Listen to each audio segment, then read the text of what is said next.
আসসালামু আলাইকুম। আমরা গতদিন আপনার এই যে কালাচান স্কুলের পাশে যে রাস্তার সমস্যার কথা বলেছিলাম, যে তাদের রাবিশ সরানোর কথা, কিন্তু দেখেন তারা এই রাবিশ সরায় নাই।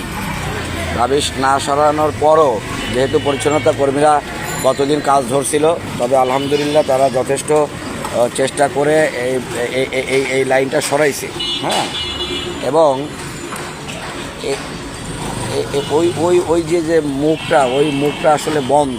হ্যাঁ, যতদূর সম্ভব কোথায় কোথায় পরিষ্কার করা হয়েছে। এখন দেখা যাক, আস্তে আস্তে পানিটা হয়তো সবাই যাবে। এখন ওভারফ্লো হয়ে গেছে এবং এই রাস্তাটার কাজ, এই ড্রেনের কাজটা অনেক দিন ধরেই এলাকাবাসীর কমপ্লেন ছিল যে পরিষ্কার করা হয় না। প্রচুর পরিমাণে ময়লা উঠানো হয়েছে, মানে এটা ডিপ ক্লিন করে দেওয়া হয়েছে। তো আমরা ধারণা করতেছি যদি এই স্কুল কর্তৃপক্ষ তাদের এই রাবিশ টাবিশ সরায় নেয়, তাহলে ইনশাআল্লাহ খুব শীঘ্রই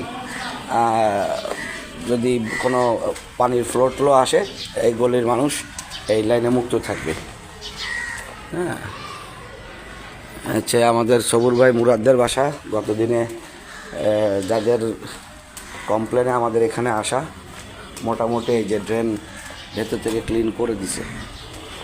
একটা ভালো দিক হয়েছে যে অন্তত এই এলাকার এই রোডের বাসিন্দারা অন্তত খুব ভালো থাকবে। অন্তত বর্ষাকালে আর এনাদের এই প্রবলেমটা আর থাকবে না যে পানি আটকে যায়। এই ড্রেনটা ছোট্ট একটা ড্রেন, এই যে গির্জা সব পরিষ্কার করে দিয়েছে। আসলে পরিচ্ছন্নতা কর্মীদের সাধুবাদ জানাতে হয়। ওয়ার্ড ক্ষমতাপ্রাপ্ত কাউন্সিলর শাহিন ভাই, সচিব লিটু ভাই সহ যারা আছে তাদেরকে সাধুবাদ জানাতে হয়। আর অন্তত পরিচ্ছন্নতা কর্মীদেরকে নাগরিক ফোরাম প্রতিনিয়ত তাদেরকে দেখতে আসার ফলে, পরিদর্শনের ফলে তাদের মধ্যে একটা সচেতনতা বোধ তৈরি হয়েছে যে তারা যেন কাজটা খুব সুন্দরভাবে করে দেয়। তো আবারও নেক্সট কোনো কাজে দেখা হবে। সবাইকে আল্লাহ হাফেজ।